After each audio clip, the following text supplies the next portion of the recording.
Bonjour chers auditeurs auditrices, bienvenue dans le nouvel épisode du podcast Arrête de te battre, tu vas encore grossir, le podcast dédié à la silhouette, aux émotions.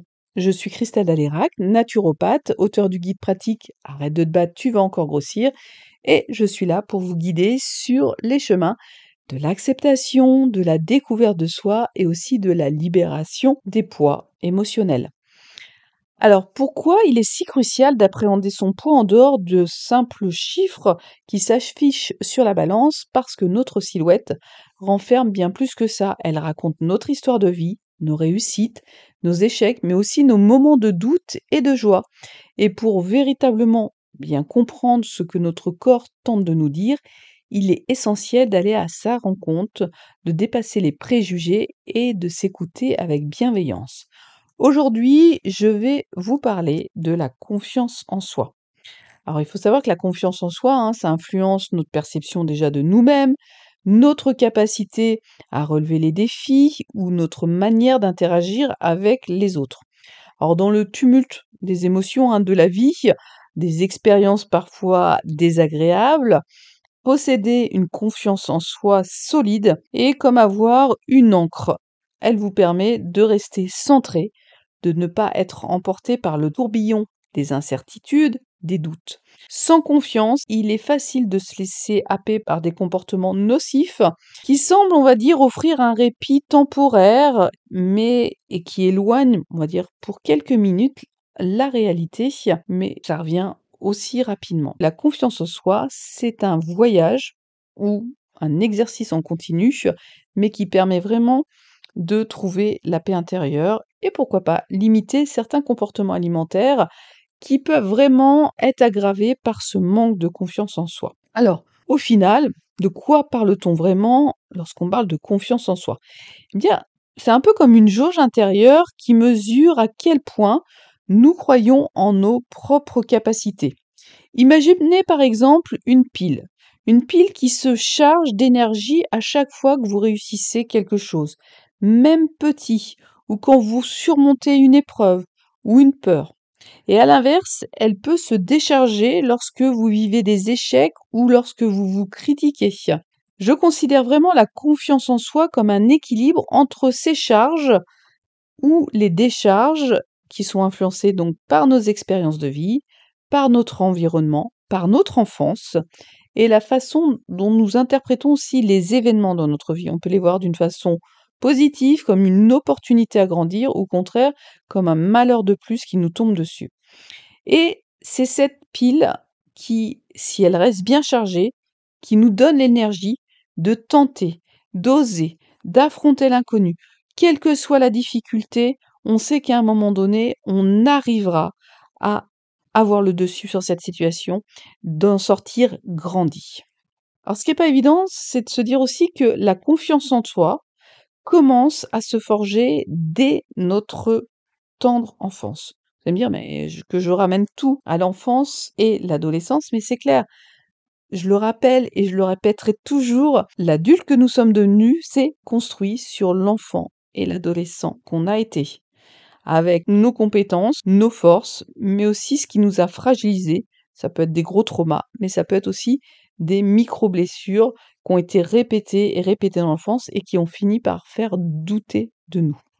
Donc, cette confiance, elle est façonnée par les interactions avec notre entourage, nos parents, nos éducateurs, nos amis.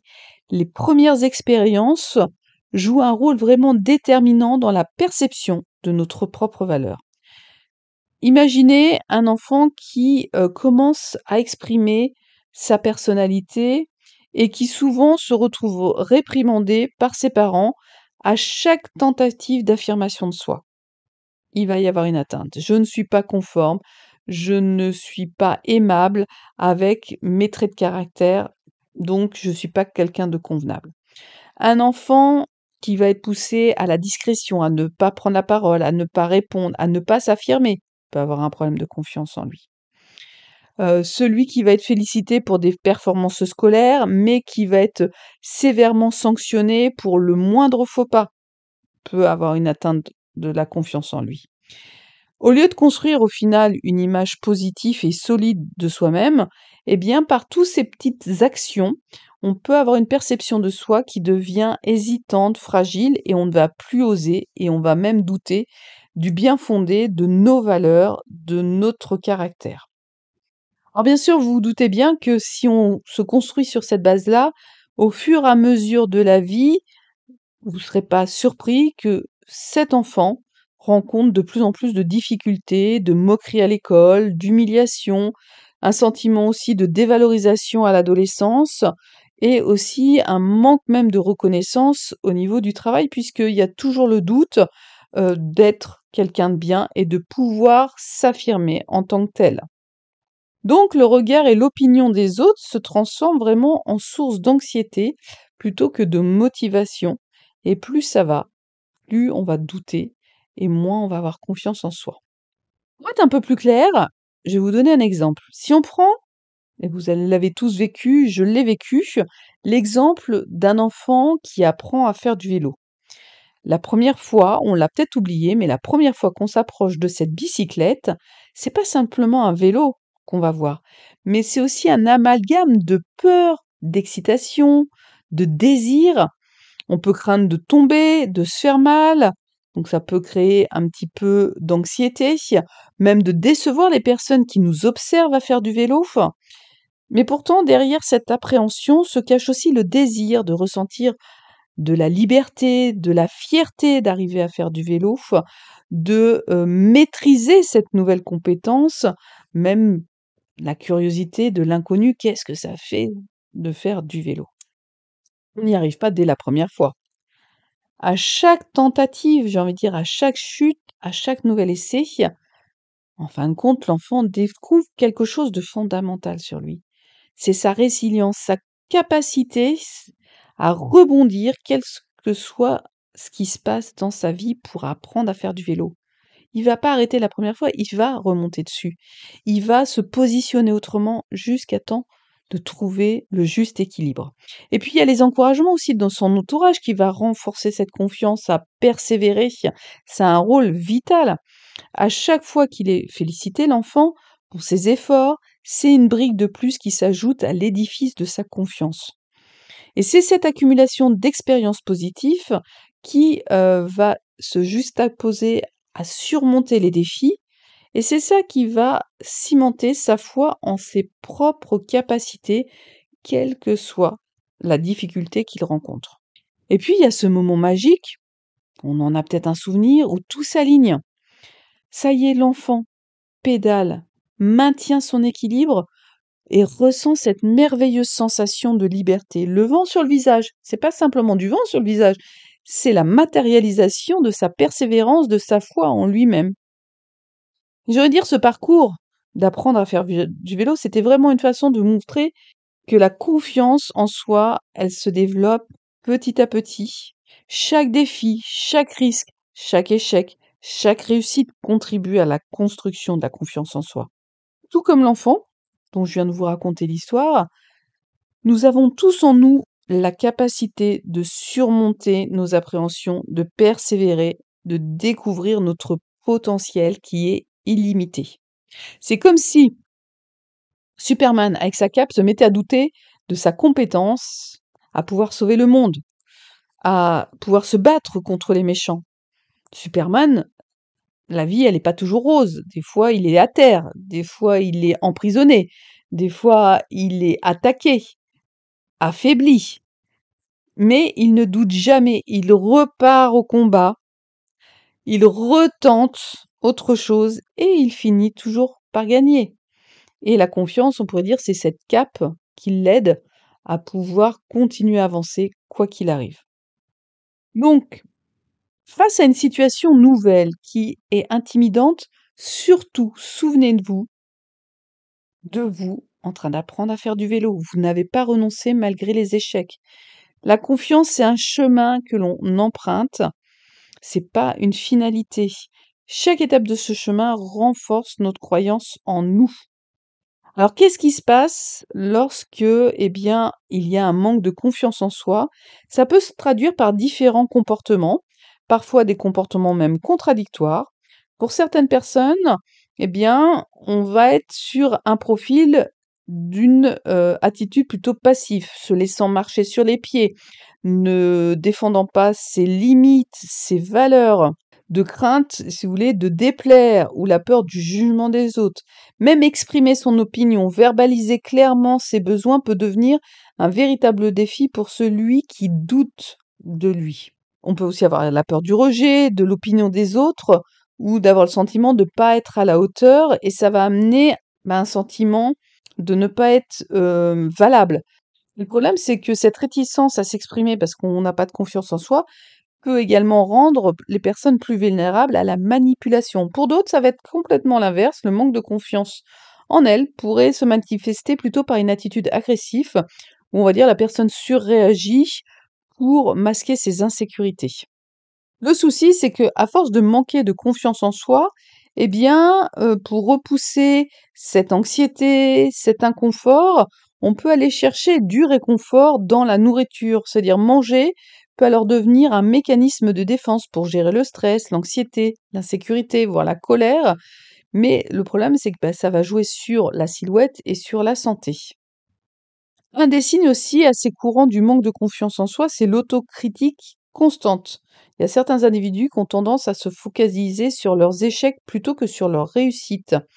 De plus, on va dire que la comparaison avec autrui peut devenir vraiment une habitude toxique, faisant augmenter l'anxiété et amener un sentiment encore d'infériorité et de non-compétence.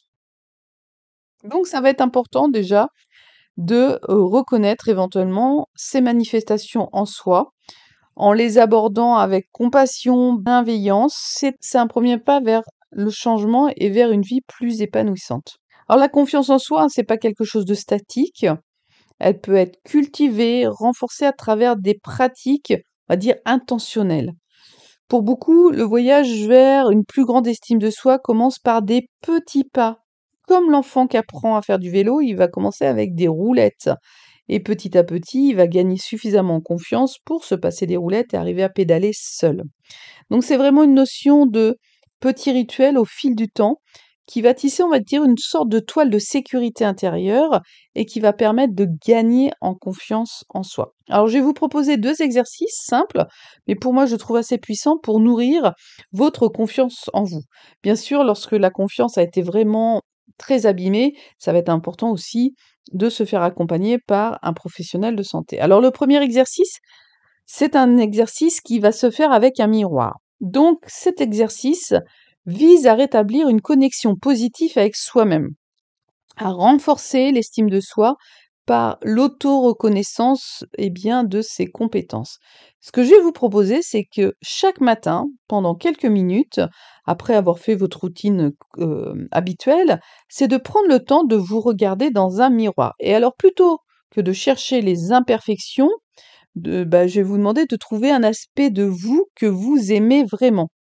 Alors ça peut être une caractéristique physique, mais ça peut être aussi une qualité intérieure qui se reflète par exemple dans vos yeux et des caractéristiques émotionnelles. Mais ce qui va être peut-être même plus intéressant quand vous allez être à l'aise avec ça, c'est de vous regarder dans le miroir et de chercher à voir dans ce reflet l'enfant ou l'adolescent que vous avez été, qui a été malmené, et de, au contraire, le féliciter pour toutes ces actions qu'il a pu faire en tant qu'enfant. La bienveillance et l'empathie que vous avez pour cet enfant et cet adolescent qui a manqué de confiance en lui, votre soutien, votre approbation à travers ce miroir.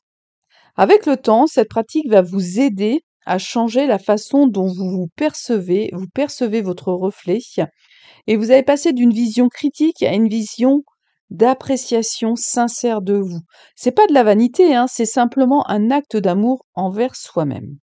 Et puis l'autre, ça va être le carnet des succès. Hein, on est clair, c'est pas toujours facile de se souvenir de nos succès. On se souvient plutôt de nos parts d'ombre et des jours sombres qu'on a vécus. Et pourtant, se remémorer nos réalisations peut avoir un impact profond sur notre confiance en nous. Donc j'ai envie de vous dire, procurez-vous un joli carnet, gardez-le à portée de main.